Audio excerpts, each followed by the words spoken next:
Best year ever. My name is Ben Davis and I'm from Sussex Bootcamps, and together with the Perrymount Clinic we welcome you to tonight's event. So we're going to start 2010 tonight. I know it's Thursday, the 4th of February, but 2010 starts right now. Yes? Yes! Excellent. Okay, get ready. 10, 9, 8, louder, 7, 6, 5, 4, 3, 2, 1. Happy New Year! Excellent. High five 3 people. High five 3 people.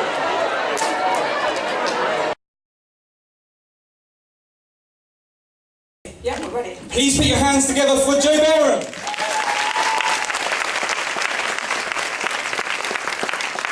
About how you can improve your energy, and the reason I've chosen to talk about energy is because probably most of the people that come to see me comment about lack of energy at some point and it being an issue.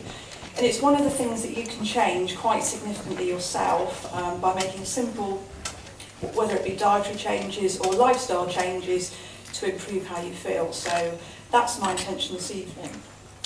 So I'd like to know how your energy levels are. Obviously you're all warmed up now, so on a scale of 1 to 10, if anyone's got low energy between 1 and 4, I'd like you to put your hand up now. Probably nobody after that, Ben. Brilliant. How about between 4 and 7? Yeah. Pretty good. And how about between 7 and 10? Well, that's fantastic, because I can just go home then, I don't have to do anything. So, I'll just kind of summarise 5 key areas that I think are quite significant in terms of causing energy reduction. The first, stress. It affects a lot of people, and it affects people in different ways, and it kind of impacts on lots of other things. So the chances are, if you're stressed, you may have a sleep problem. If you have a sleep problem, you probably feel more stressed, and it kind of goes on and on.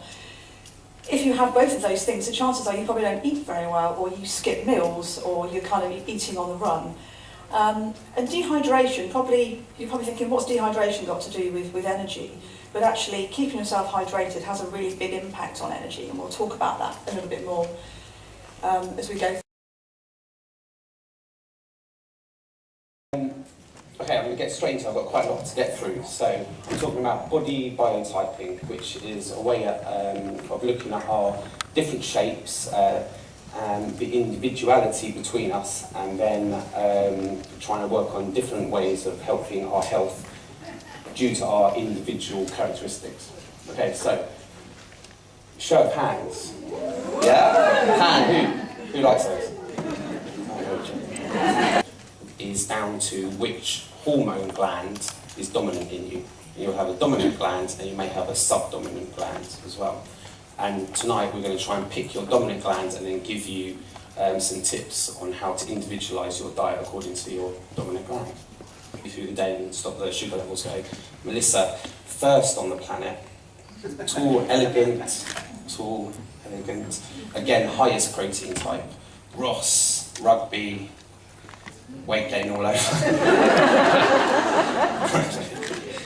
Michelle, cuddly, going out the mother, give her all your children, she'll look after them and take care of them. Jackie gets away with everything. Petite frame, eats anything, and everyone's jealous of what she can eat.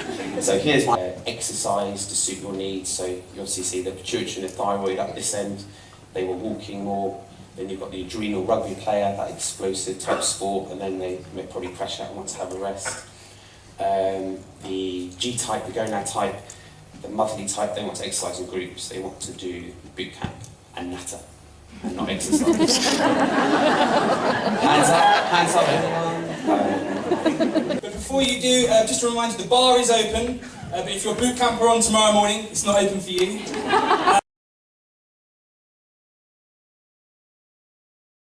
We get onto muscle mass and strength. How it is concerned for muscle is, I'm not talking about a vanity kind of project, I'm talking about muscle mass as something that's vital to your health.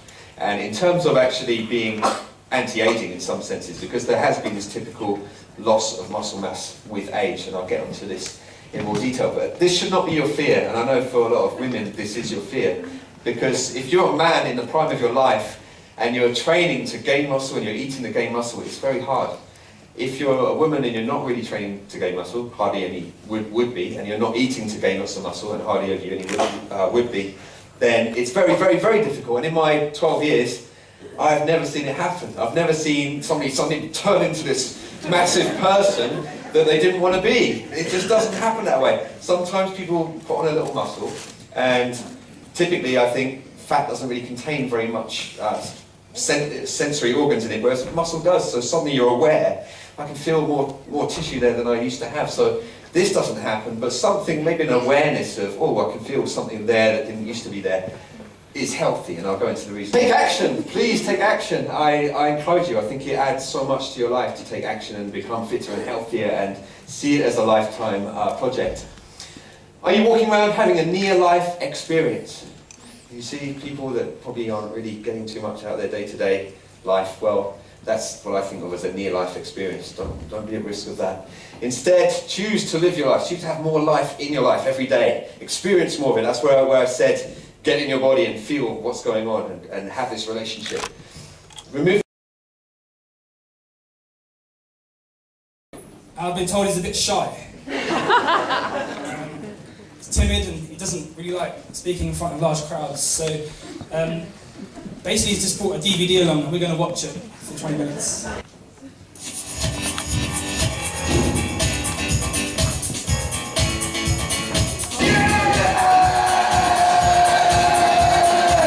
To talk to you about this evening was about human behaviour, and I wanted to share a couple of things with you that maybe that you will take away. I'm very lucky and very fortunate in the work that I do because I get to do stuff on television. I get to work with quite a few famous people. Famous people, most of them have got their heads so far up their backsides because they really think they are someone. And I think if you really think you are someone, well, the fact is you really are someone, aren't you? Because some people go to India to find themselves, and I'm always fascinated. What do? Do they go down the street and just go, shit, here I am, where have I been all my life? Because you don't have to go to India to find yourself. Just look in the mirror and go, hi, how are you? But of course, you don't do that, do you? Because when you look in the mirror, they say the first sign of madness is having hairs on the palm of your hands. The second sign of madness is looking for hairs on the palm of your hands. Apparently they say, whoever they are, I still want to meet these people. The third sign of madness is talking to yourself. So if the third sign of madness is talking to yourself, we should all be locked up in a mental institution because we're all stark raving mad. And I started talking about this, and I was watching this woman start to almost freak out and go white in the face and almost like pass out. And I thought, ooh, what's going on here? She goes, can you stop talking about flying? This woman was so phobic of flying that she said, you'll never get me on a plane. Never say to me, you'll never get me to do anything, because I'm like a little kid. If you tell me not to do something, I will. So I chipped away and I chipped away and I chipped away at her, until eventually, a few weeks ago, her and I flew to Ireland for the first time in her life. I firmly believe that there are simple solutions to most of our everyday problems. Would you not agree? Simple solutions to our everyday problems. If someone is stressed, relax. I'm not saying doing it is easy, but it's a bloody simple solution.